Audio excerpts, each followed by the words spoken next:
नमस्कार मित्रांनो, विषय लय भारी या चॅनलमध्ये आपलं पुन्हा एकदा स्वागत आहे। आज आपण जाणून घेणार आहोत विधानसभा निवडणूक 2024 मध्ये उद्धव ठाकरे यांनी जी रणनीती केलेली आहे।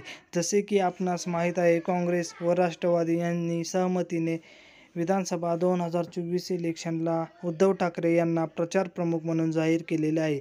त्यांनाही माहीत आहे की लोकसभा 2024 इलेक्शनमध्ये उद्धव ठाकरे यांच्यामुळे त्यांच्या भरपूर सीटा निवडून आलेल्या आहेत।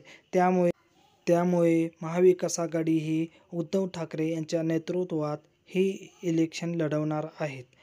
तरी उद्धव ठाकरे यांना ही जबाबदारी मिळताच उद्धव ठाकरे यांनी आपले तब्बल 21 उमेदवार जाहीर केलेले आहेत। ते उमेदवार आपण या व्हिडिओमध्ये जाणून घेणार आहोत। त्यापूर्वी आमच्या चॅनेलला सबस्क्राईब जरूर करा आणि आपण महाविकास आघाडीचे व उद्धव ठाकरे यांचे कट्टर समर्थक असाल तर या चॅनेलला सबस्क्राईब केल्याशिवाय पुढे व्हिडिओ बघणार नाही। तर जाणून घेऊया आपण उमेदवार। तर पहिल्या नंबरचे उमेदवार आहेत आदित्य ठाकरे।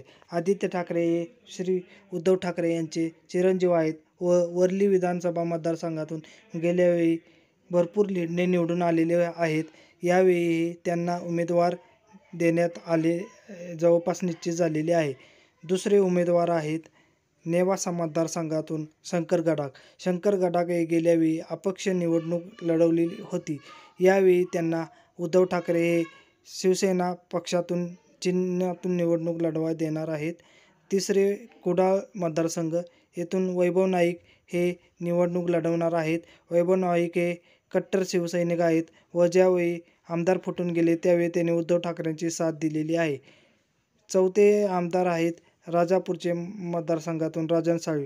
राजन साळवी यांना ईडी CBI यांनी प्रचंड असा त्रास दिला तरीही त्यांनी उद्धव ठाकरे यांची साथ सोडली नाही। त्यामुळे राजापूर मतदारसंघातून राजन साळवी हे उमेदवार फिक्स आहेत। पाचवा मतदारसंघ आहे दिंडोशी मतदारसंघ। येथून सुनील प्रभू हे यंदा निवडणूकमध्ये उतरणार आहेत। सुनील प्रभू यांच्यावर उद्धव ठाकरे यांचा विश्वास भरपूर आहे। त्यांनी आमदार फुटी प्रकरण झाल्यानंतर सुनील प्रभू यांना प्रतोड पद दिलेले होते।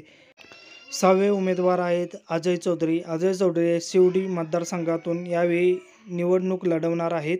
अजय चौधरी हे उद्धव ठाकरे यांचे कट्टर असे शिवसैनिक आहेत। उद्धव ठाकरे यांनी त्यांना गटनेते विधानसभेचे पद दिलेले होते, त्यामुळे ते हे इलेक्शन लढवणार असे फिक्स मानले जात आहे। सातवे कन्नड मतदारसंघातून उदयसिंह राजपूत हे यंदाही निवडणूक लढवणार आहेत। मराठवाड्यातून सगळे आमदार फुटले तेव्हा उदयसिंह राजपूत हे ठाकरेंसोबत सदैव कट्टरपणे राहिले, त्यामुळे त्यांना कन्नड मतदारसंघातून उमेदवारी फिक्स अशी झालेली आहे। आठवे उमेदवार आहेत चंद्रहार पाटील। चंद्रहार पाटील हे खानापूर मतदारसंघातून यावेळी निवडणुकीत उतरणार आहेत। चंद्रहार पाटील यांना सांगलीची लोकसभा सीट उद्धव ठाकरे यांनी दिली होती, पण त्यांचा विशाल पाटील यांनी पराभव केला। तरीही यावेळी त्यांना खानापूर मतदारसंघातून निवडणुकीत उतरवणार आहेत। नवे वांद्रे पूर्व मतदारसंघातून वरुण सरदेसाई यांना उद्धव ठाकरे संधी देणार आहेत। ते उद्धव ठाकरे यांचे नातेवाईक आहेत आणि आदित्य ठाकरे यांचे निकटवर्गीय असे मानले जातात व त्यांचे युवासेनामध्ये काम भरपूर आहे, त्यामुळे त्यांना ही सीट फिक्स देणार आहेत। दहावे उमेदवार आहेत मालेगाव मतदारसंघातून अद्वै हिरे। ते भाजपमधून शिवसेना उद्धव बाळासाहेब ठाकरे यांच्या पाठीत आलेले आहेत। ते दादा भुसे यांना कट्टर विरोधक आहेत आणि दादा भुसे यांना ते कडवी अशी फाईट देऊ शकतात आणि निवडणूक जिंकू शकतात, त्यामुळे मालेगाव मतदारसंघातून अद्वै हिरे यांना निवडणुकीत उतरवणार आहेत। 11वा मतदारसंघ आहे अंधेरी मतदारसंघ। अंधेरी मतदारसंघातून ऋतुजा लटके यांना पुन्हा उमेदवारी देणार आहेत। अंधेरी ही पोटनिवडणूक झाली तेव्हा ऋतुजा लटके यांनी एकतर्फी ही निवडणूक जिंकलेली होती, तरी यावेळी त्यांना तिकीट फिक्स झालेले आहे। 12वे उमेदवार आहेत पैठण मतदारसंघातून दत्ता गोरदे। हे भाजपमधून शिवसेनेत आलेले आहेत आणि पैठण मतदारसंघातून आता ते संदीपान भुमरे यांच्या विरुद्ध निवडणूक लढतील। संदीपान भुमरे लोकसभेला गेल्यामुळे भाजपचा महायुतीचा उमेदवार येथे फिक्स झालेला नाही, तरी दत्ता गोरदे हे शिवसेनेतून निवडणूक फिक्स लढवणार आहेत। 13वा मतदारसंघ आहे गेवराई मतदारसंघ। येथून बदामराव पंडित यांची उमेदवार जवळपास निश्चित अशी मानलेली जाते। त्यांनी शिवसेनेमधून उमेदवारी उद्धव ठाकरे हे देणार आहेत, हे जवळपास निश्चित झालेले आहे। 14 नंबरचा मतदारसंघ आहे बेळापूर मतदारसंघ. येथून नितीन देशमुख हे यंदाही निवडणूक लढणार आहेत.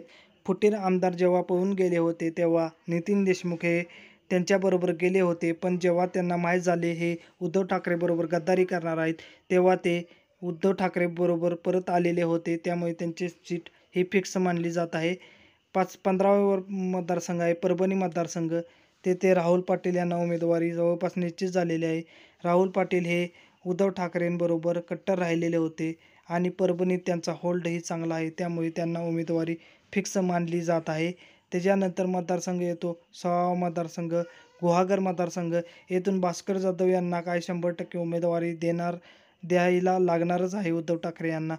ते भास्कर जाधव हे गुहागर मतदारसंघातून अतिशय लोकप्रिय असे आमदार आहेत आणि त्यांच्यासारखा तगडा उमेदवार येथून मिळणारही नाही, त्यामुळे त्यांची सीट जवळपास फिक्स आहे.